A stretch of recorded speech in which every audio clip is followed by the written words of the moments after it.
The air in the living room of the Wittman estate in Beverly Hills was a carefully curated illusion. It was heavy with the scent of imported Casablanca lilies, so white they were almost blue, and the faint, sweet perfume of Manilla complex fragrance, of aged leather, antique wood polish, and the cloying aroma of entitlement, light from a colossal multi-tiered crystal chandelier, a monstrosity that had once hung in a minor European palace, refracted through the diamond necklaces and gemstone rings of the city's elite, scattering fractured rainbows across the room, like fallen constellations. This was not a party, it was a performance, a carefully staged drama of philanthropy titled A Future for Our Youth, where billionaires and industry titans gathered to write tax-deductible checks and congratulate themselves on their own benevolence. Diego Santos, 17 years old, moved through this glittering ecosystem like a ghost. He was silent, efficient, and, to the guests, utterly invisible. He carried a silver tray of champagne flutes, his movements fluid and precise, a skill honed by years of helping his mother Carmen navigate the treacherous terrain of other people's opulence. Tonight, however, the illusion of his invisibility was about to be shattered. "Come here, boy," the voice, dripping with the casual, thoughtless cruelty of the perpetually powerful, sliced through the room's polite murmur. It belonged to Mrs. Victoria Wittman, the evening's hostess and the queen of this particular gilded cage. She sat, or rather was enthroned, in a wing-back chair upholstered in cream-colored silk, a position from which she surveyed her kingdom. "How about you show me how you play chess in the slums?" A ripple of stifled laughter, delicate as the bubbles in their champagne, spread through the assembled guests. They were a menagerie of success, real estate moguls with unnaturally white teeth, politicians with practiced smiles, and their wives, women who waged silent, vicious wars with their surgeons and personal shoppers. Victoria had organized this event to raise funds for underprivileged youth, a cause that allowed her to feel virtuous without ever having to encounter the actual subjects of her charity.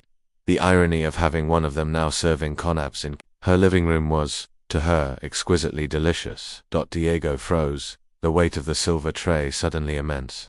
His mother, Carmen, standing near the service entrance, went rigid. He could feel her shame and anger radiating across the room. A silent, helpless fury. 20 years she had worked in this house, cleaning its marble floors, polishing its silver, raising her son alone on a salary that was a rounding error in the Wittman family's quarterly earnings, and for all that loyalty, her son was now to be served up as the evening's entertainment. "I bet he can at least move the pieces," Victoria continued, her voice amplified by the room's attentive silence. She gestured with a manicured hand towards the centerpiece of her coffee table, an ornate Italian chessboard. It was a work of art, with squares of alternating Carrara and Nero Marchina marble and hand-carved alabaster pieces. It was a prop, a testament to her good taste, not a battlefield for intellect. "It'll be fun to see what this boy can do against someone who's actually studied the game." Mr. Hamilton, a man who owned a chain of boutique hotels and a formidable comb-over, whispered loudly to his wife, "I bet he doesn't even know the knight moves in an L shape." His wife giggled, a sound like ice cubes clinking in a glass. The laughter spread, no longer stifled, it was open now, a chorus of superiority confirming their shared belief system, that talent, like wealth, was a matter of breeding and zip code. Carmen lowered her eyes, her knuckles white as she gripped the empty tray she held. She had known Victoria since they were both young women. She had watched her boss, a woman who had never wanted for anything, curdle over the years, her inherited wealth poisoning her spirit until all that was left was a brittle shell of arrogance and a desperate need to feel superior. "Carmen, you can stop serving for a few minutes," Victoria commanded, the false kindness in her tone more insulting than any slur. "I want you to watch your son play. It will be educational for both of you." But Diego did not move. For a long, charged moment, he stood perfectly still, his dark, intelligent eyes scanning the room. He was not just looking at the faces of the guests, he was dissecting them. He saw the lazy condescension in Mr. Hamilton's eyes, the vapid amusement on the faces of the wives, the performative pity in the expression of State Representative Jennifer Mills, a woman known for her photogenic visits to inner-city schools. At 17, life had already taught Diego a profound lesson. Silence is a language, and in the silence of that room, he heard the ugly, unspoken truths of the people within it. They had no idea who they were dealing with. There was a quality to his stillness, a preternatural calm that began to subtly shift the room's atmosphere. The laughter faltered. A few of the guests, the more observant ones, saw something in his posture that didn't align with the role of a humiliated servant. It was a centeredness, a quiet intensity, like the deep, still water that hides powerful currents. His fingers, long and elegant, twitched almost imperceptibly at his side, as if he were already playing, visualizing moves on an invisible board only he could see. "Of course, Mrs. Wittman," Diego finally replied, his voice a low, steady baritone that held a surprising resonance. The calmness of his tone was a quiet act of defiance, and it caused a few of the guests to exchange curious, unsettled glances. "It will be my pleasure." Victoria's painted smile widened with satisfaction. She settled back into her armchair, a Roman empress preparing for the games. "Excellent. I bet you've never played on a board like this, have you? Genuine Italian marble. Each piece is worth more than, well, you know." Her words trailed off, the implication hanging in the air. Thick and poisonous. Representative Mills, sitting by the window, made a show of her liberal conscience. "Victoria, are you sure this isn't a bit cruel? The poor boy is going to be humiliated." "Nonsense, Jennifer," Victoria retorted, adjusting a diamond earring the size of a robin's egg. "It's a learning opportunity. He'll have a story to tell his friends, that he once played chess in a real mansion."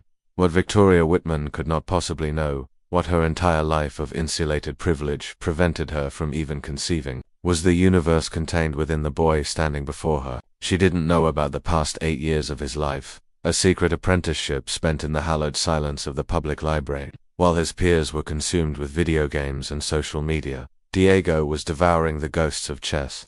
He had studied every annotated game of the great masters, his fingers tracing the moves in dusty, forgotten books. He had watched grainy footage of legendary matches on the cracked screen of a discarded computer he had painstakingly repaired himself, a machine that whirred and overheated but opened a window to a world of pure, unadulterated intellect. In the quiet pre-dawn hours, while his mother worked double shifts to keep them afloat, Diego was not sleeping. He was in communion with the gods of the 64 squares. He was analyzing the brutal, beautiful logic of Kasparov, the enigmatic genius of Fischer, the relentless positional pressure of Carlsen. He had committed to memory over 200 distinct opening theories. He could recite the 50 most famous defensive variations by heart, from the Nimzo-Indian to the King's Gambit declined. He understood the soul of the game. But most importantly, Victoria had no idea that she, in her casual, thoughtless cruelty, was about to be systematically dismantled. She was about to be publicly, brilliantly, and unforgettably humiliated by the very boy she had chosen as her pawn, in front of the very people she was so desperate to impress. And when the truth of his talent was revealed, it would not be just a simple checkmate. It would be a lesson in humility so profound, it would echo for the rest of her life. As Victoria theatrically arranged the white pieces, a queen marshalling her forces, Diego's gaze moved from guest to guest. There was a flicker in his eyes, a glint of something that was not fear or anger, but strategy. He wasn't just preparing for a game of chess, he was preparing to fundamentally rewrite every assumption in that room about power, about intelligence, and about who truly deserved respect. Victoria took her seat, the matriarch of the white pieces, exuding the unshakable confidence of someone who has never been truly challenged. "I always play white, dear. It's a family tradition," she announced, a statement that revealed her complete ignorance of the formal rules of the game, where color is determined by chance, not by decree. Diego simply nodded, his silence a more eloquent response than any argument. He arranged his black pieces with a speed and precision that was unsettling. Each pawn, each knight, each bishop was placed in the exact center of its square, perfectly aligned. The movements were economical and sure, the actions of a craftsman who knew his tools intimately. Mr. Hamilton, who fancied himself a player, frowned. There was a disturbing lack of hesitation in the boy's hands. "Let's make this interesting," Victoria declared, playing to her audience. "If the boy manages to give me even one scare, a single moment where I feel I am in any real danger, I'll donate an extra $1,000 to, oh, I don't know, some public school in his neighborhood." The wave of laughter returned, but it was thinner this time, tinged with a new, uncertain quality. From across the room, Carmen felt a cold dread mix with a fierce, burning hope. She had seen that look on Diego's face before. It was the same look he'd had at 12, after a teacher had accused him of cheating on a statewide math exam because his score was too high for a student from his district. He had calmly offered to retake the test in front of the entire school board, and had finished it in half the allotted time, with a perfect score. That was the look of Diego preparing for battle. Victoria opened the game with the most common, most predictable move on the board, pawn 2 e4, the king's pawn game. A classic opening, she explained, her tone dripping with condescension, as if she were a master instructing a novice. We learned this one at my club at Harvard. Diego's response was instantaneous. His hand moved in a blur, pushing his own pawn to c5, the Sicilian defense. A subtle but palpable shift occurred in the room. This was not the move of a fumbling amateur. This was the move of a player. The Sicilian defense was a sharp, aggressive, and theoretically complex response, favored by grandmasters for its dynamic and unbalanced positions. It was a declaration of intent. I am not here to draw. I am here to win. Interesting, murmured Congresswoman Mills, her politician's eyes missing nothing. She leaned forward, her glass of champagne forgotten. Victoria hesitated. It was only 3 seconds, but in the world of high-level chess, 3 seconds of hesitation on the second move is an eternity. It was a tell. In that brief pause, Diego saw everything. He saw that her knowledge was a fragile veneer, a collection of memorized, opening lines without a deep understanding of the underlying principles. She was a tourist in the world where he was a native. She played her next move, knight to f3, a standard, book response. But the rhythm of her confidence had been broken. As Victoria stared at the board, trying to recall the next line in her memorized script, Diego allowed his mind to drift back. He was 9 years old, in the hushed, dusty stacks of the local public library. He'd found a tattered chess book, its spine broken, in a bin of discarded donations. He had smuggled it home in his backpack, a secret treasure. That night, had asked his mother to teach him the rules. Mijo, why do you want to learn this? Carmen had asked, her body aching after a 10-hour shift. To be like the rich kids, Mum, he had answered, his voice small but fierce. They always say they're smarter than us. At the time, Carmen's monthly salary was a pittance, stretched thin to cover rent, food, and the ever-present threat of a medical emergency. There was no money for chess lessons, for a computer, for anything beyond bare survival. But there was the library. It became Diego's sanctuary, his university, his training ground. Every day after school, he would walk the 3 miles, his worn sneakers pounding the cracked pavement, to immerse himself in a world of pure logic. He studied the games of the past, his young mind absorbing the strategies of long-dead masters. He played against himself, against the ghosts in the books, his understanding of the game deepening with each passing day. Victoria finally made her move, pawn to d3. It was a timid, passive move. It revealed her character. She was a creature of control, preferring safe, closed positions where the risk was minimal. She played chess the way she lived her life, relying on her established advantage rather than daring to fight on an open field. Diego responded with knight to c6. His development was fluid, purposeful. Each of his moves was executed in under 5 seconds, a symphony of premeditated thought. Our little friend is moving far too quickly, Victoria commented to the guests, trying to regain her footing, to re-establish the narrative of her superiority. In real chess, one must think before one plays. It was then that Diego made his first truly brilliant move, a psychological one. He paused. He pretended to be in deep thought for a full 15 seconds, furrowing his brow and staring at the board with feigned intensity. Then, he played pawn to g6. It was a move preparing for a bishop fianchetto, a common enough idea, but on the surface, it could look like a simple, almost naive plan. Ah, you see, Victoria declared, turning triumphantly to her audience. He doesn't have the patience to think. Typical. But Mr. Hamilton, who had played competitively in his youth, recognized the pattern. His eyes widened slightly. Victoria, he said, his voice a low warning. This boy, he's setting up a dragon. A what? She snapped, annoyed at being contradicted. The accelerated dragon variation of the Sicilian, Hamilton clarified, his voice now laced with a mixture of shock and respect. It's incredibly sophisticated. It's what the pros play.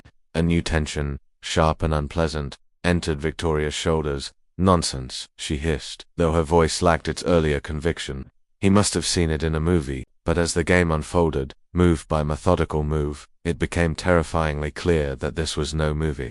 Diego was not just responding to her, he was conducting the game. Every piece he moved, every pawn he pushed, contributed to a growing, harmonious pressure that was slowly suffocating her position. The board was no longer a collection of individual pieces. It was a living, breathing organism. and Diego was its master. Carmen watched from her corner, her heart a frantic drum against her ribs. She had always known Diego was gifted, but she had never seen him like this. He was transformed. He was not her quiet, studious boy anymore. He was a warrior, a general, his mind a silent, worry engine of devastating calculation, and for the first time in 20 years of service, she saw real, naked fear in Victoria Wittman's eyes. It was the fear of a queen on the verge of being overthrown, the terror of discovering that the rigid, predictable world she had built for herself was a fragile illusion. With his 10th move, Diego did something that made Mr. Hamilton physically choke on his champagne. He offered a pawn sacrifice to an untrained eye. It looked like a blunder, a rookie mistake, but to an experienced player, it was a poisoned gift. It was a classic trap, a siren song luring Victoria's pieces into a position from which there would be no escape.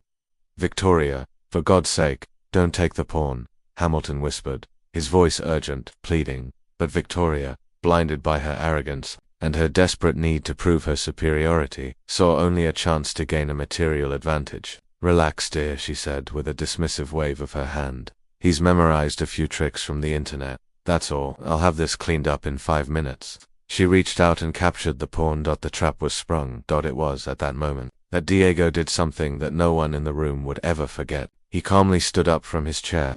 He walked across the expensive Persian rug to the corner where his mother stood. Her hands clasped so tightly her knuckles were white. The room was so quiet that the sound of his footsteps seemed to echo. "Mum," he said, his voice low but carrying through the tense silence. "Remember when you said that one day I would show these people who we really are?" Carmen could only nod, her eyes shining with unshed tears. She remembered the day perfectly.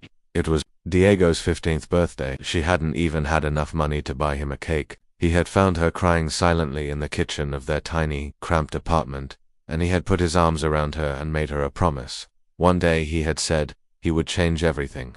"That boy has more class than all of us put together," Congresswoman Mills murmured to her husband, her eyes fixed on the poignant tableau of mother and son. Victoria, meanwhile, was growing impatient. "Can we please continue the game?" she snapped, tapping her lacquered fingernails on the marble board. "I have other commitments tonight." Diego returned to the table, but the boy who sat down was not the same one who had stood up. The shy, deferential teenager was gone. In his place sat a young man who wore the weight of his mother's sacrifices, the fire of his secret studies, and the unshakable determination of a spirit forged in the crucible of adversity. He was no longer playing a game. He was delivering a verdict. His next move was played with a swift surgical precision that made Victoria flinch. He had created a devastating double threat.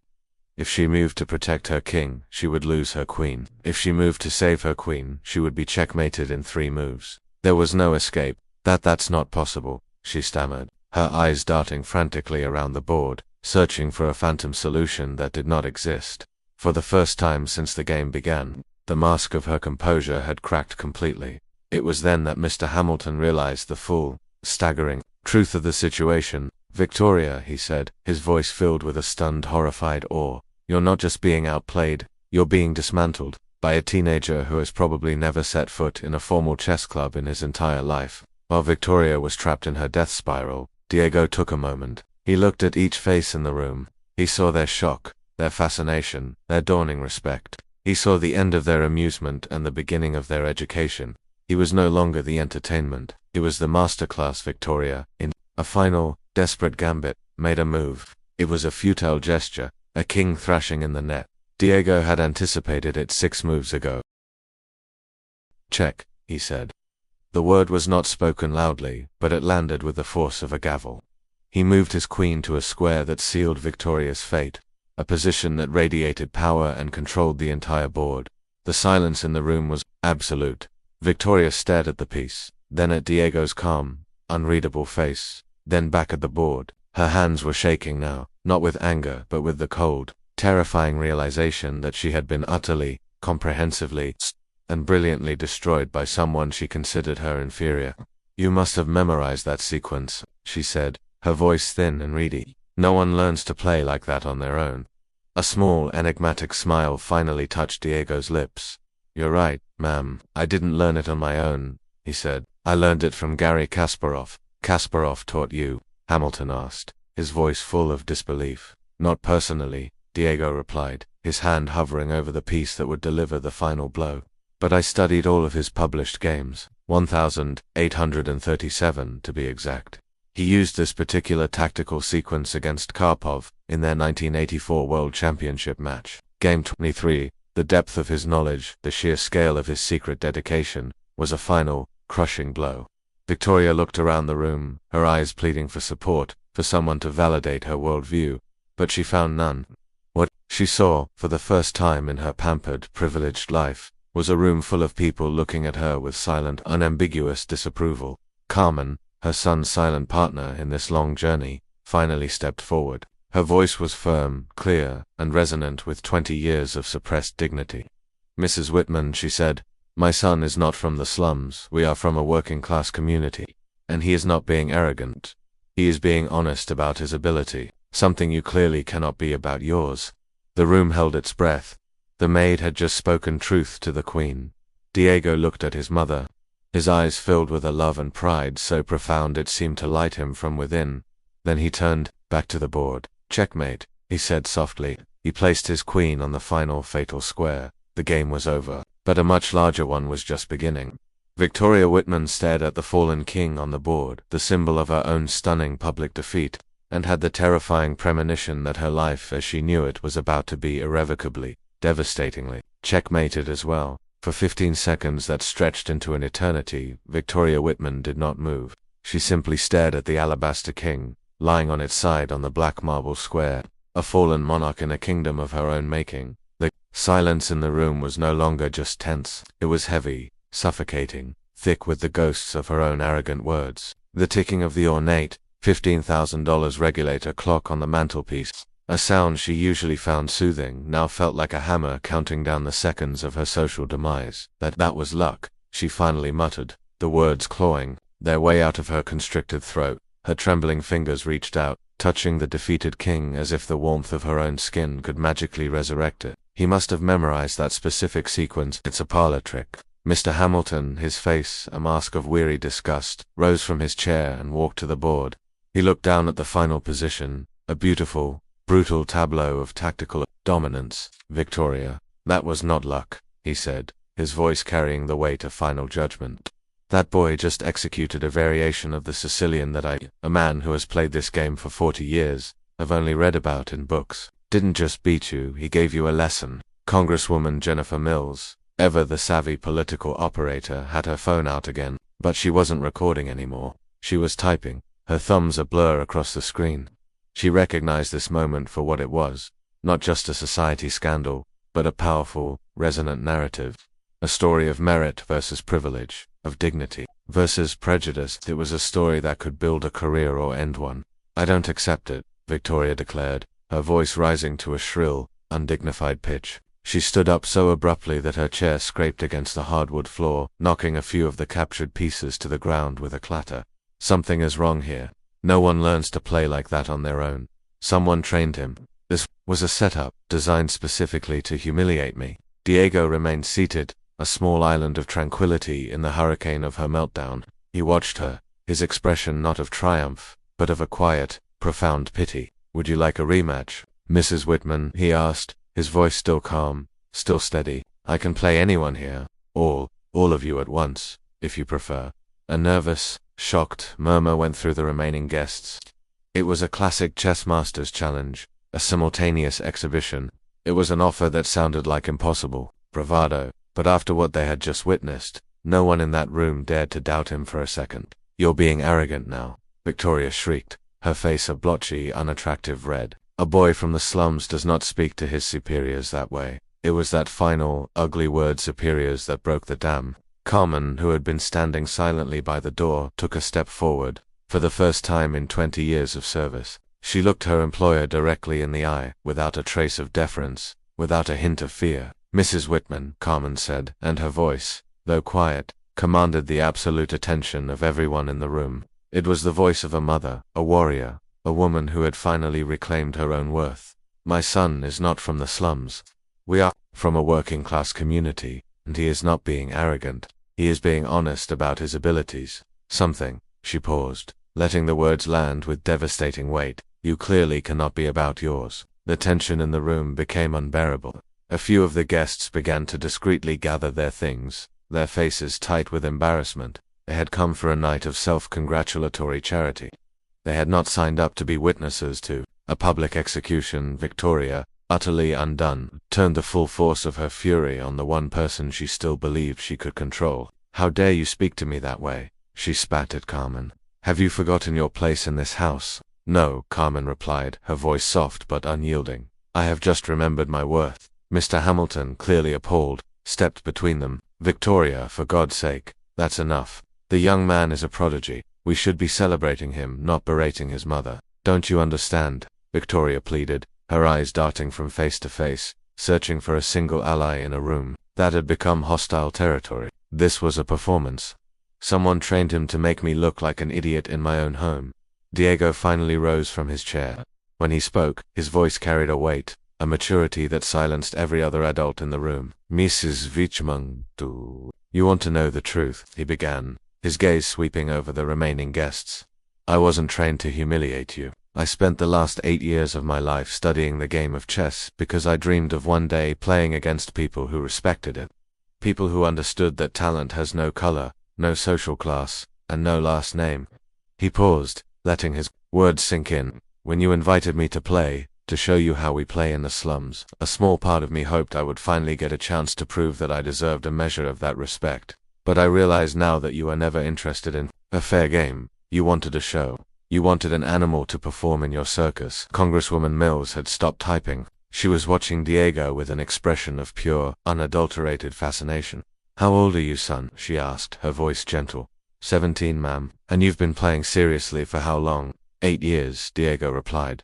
Mills turned her gaze, cold and sharp as a shard of glass, on Victoria. "Victoria, do you understand what has happened here tonight? You have just been publicly and comprehensively defeated by a self-taught 17-year-old, a teenager whose mother you employ, a teenager you invited to play as a joke, in front of some of the most influential people in this city." Victoria felt the full, crushing weight of every stare in the room. For the first time in her life, she was the object not of envy or admiration, but of judgment. I didn't know he played seriously," she stammered, the excuse sounding pathetic even to her own ears. "The question isn't whether he played seriously, Victoria," Mr. Hamilton boomed, his patience finally snapping.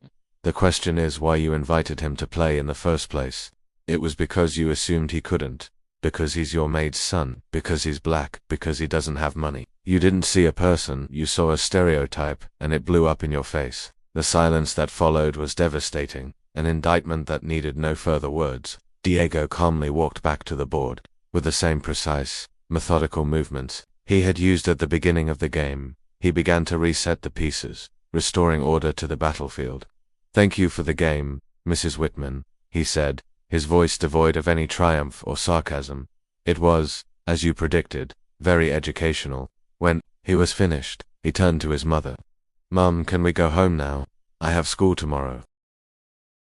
Carmen nodded, her face a portrait of fierce, boundless pride. She reached up and untied the pristine white apron she had worn to serve the guests, folding it neatly and placing it on a nearby side table. It was a small gesture, but it was a declaration of independence.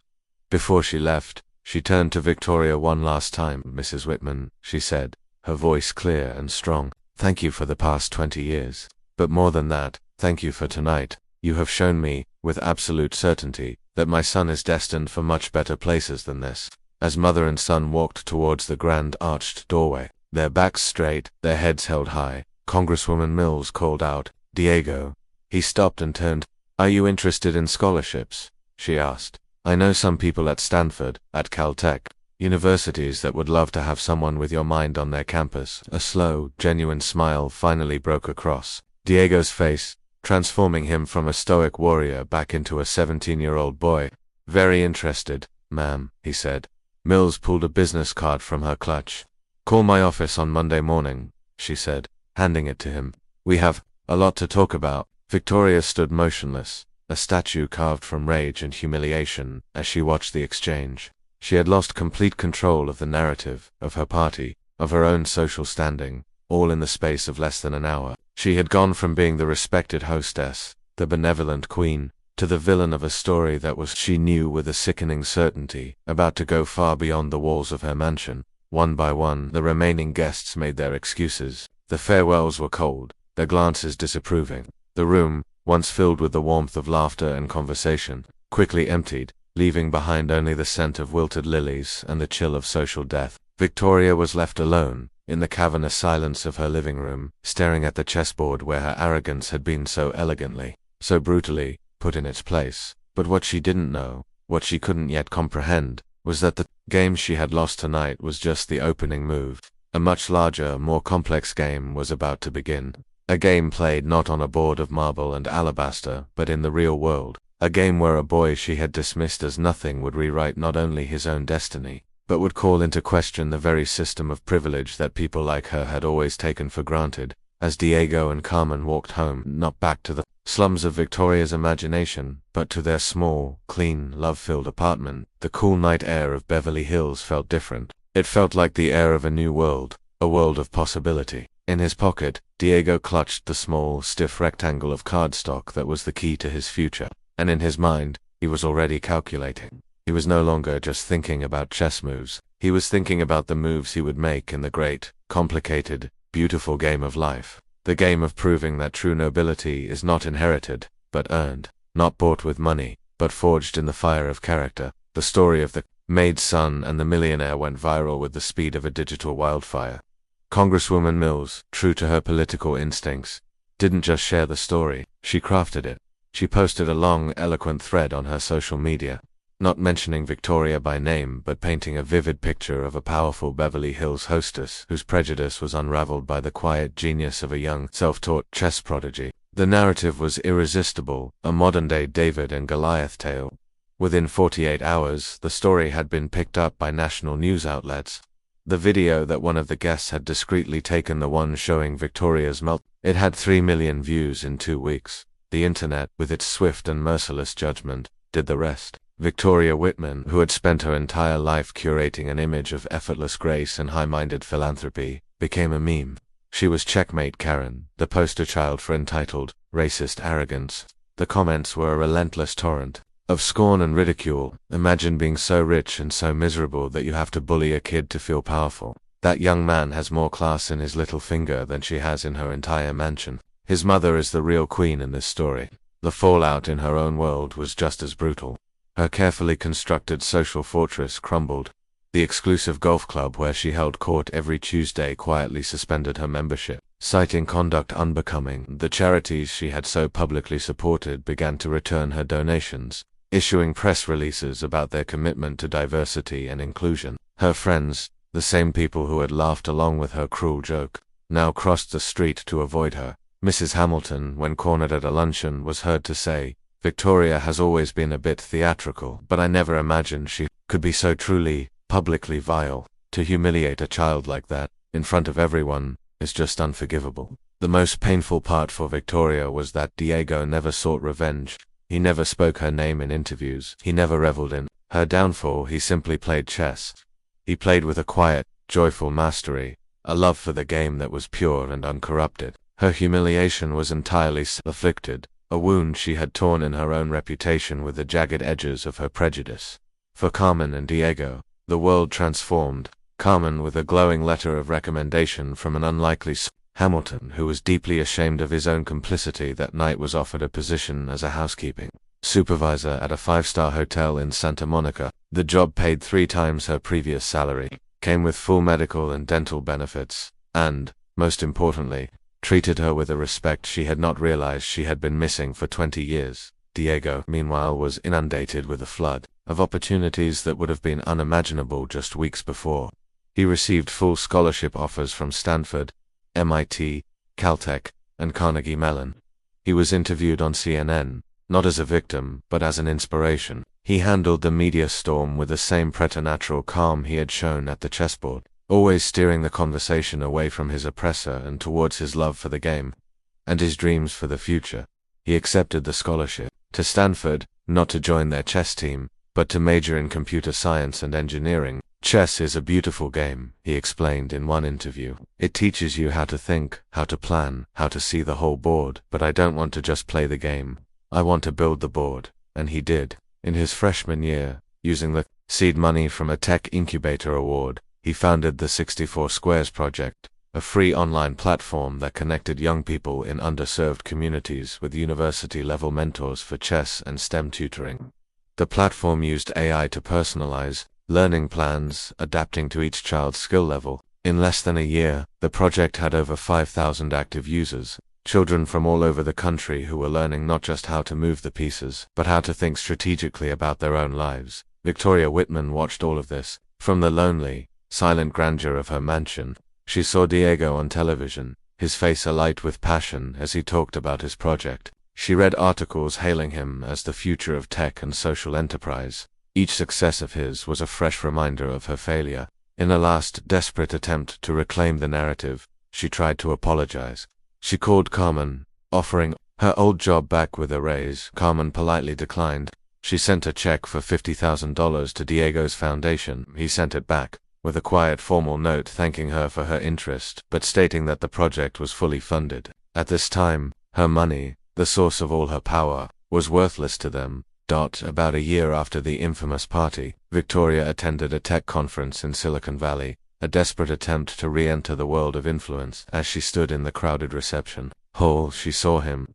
Diego was on a panel, sitting alongside the CEOs of major tech companies, discussing the future of AI in education. He was no longer a boy in a servant's jacket. He was a young man in a tailored suit, speaking with an authority and intelligence that held the entire room captive. He was a king in his own right, on a board of his own design.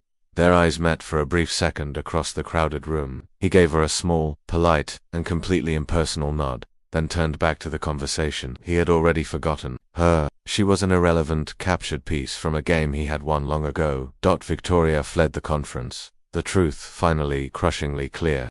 She had tried to make Diego a footnote in her life, a piece of evening entertainment. Instead, she had become a footnote in his. The best revenge, Diego had discovered, was not in tearing down the person who had tried to diminish him.